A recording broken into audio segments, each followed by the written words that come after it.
حضرت ابی بن کعب رضی اللہ عنہ، یا رسول اللہ صلی اللہ علیہ وسلم انی، میں آپ پر کثرت سے درود پاک پڑھتا ہی رہتا ہوں، حضور میں کتنا آپ پر درود پڑھوں، کتنی دیر آپ پر درود پڑھوں؟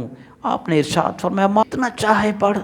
میں نے عرض کی حضور جتنا ٹائم فرائض اور واجبات کی ادائیگی سے بچ جائے اس میں 1/4 وقت آپ پر درود پڑھ لوں؟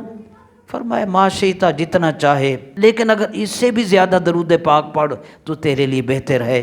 میں نے عرض کی ان نصف، حضور آدھا وقت جو میرے پاس ہے اس میں سے نصف آپ پر درود پڑھوں؟ نبی پاک نے ارشاد فرمایا ما شئت، جو ایسے چاہے، لیکن اس سے بھی زیادہ درود پڑھے وہ تیرے لیے بہتر ہے۔ میں نے عرض کی یا رسول اللہ فالثلثین، 2/3 صرف آپ پر درود؟ انہوں نے فرمایا ما شئت، جیسے تیری مرضی، لیکن اگر اس سے بھی زیادہ تو درود پاک پڑھے تیرے لیے بہتر ہے۔ میں نے عرض کی یا رسول اللہ پھر جتنا بھی وقت ملے گا میں سب وظائف چھوڑ کر تجھ پر درود ہی پڑھتا رہوں گا۔ نبی کریم علیہ الصلوۃ والسلام نے ارشاد فرمایا پھر اگر تو اپنے آپ کو اس رنگ میں رنگ لے گا، ہر وقت ہی مجھ پر درود پاک اگر تو پڑھتا رہے گا، پھر تیرے سارے دنیا کے کام بھی سنور جائیں گے اور تیرے گناہ بھی بخش دیے جائیں گے۔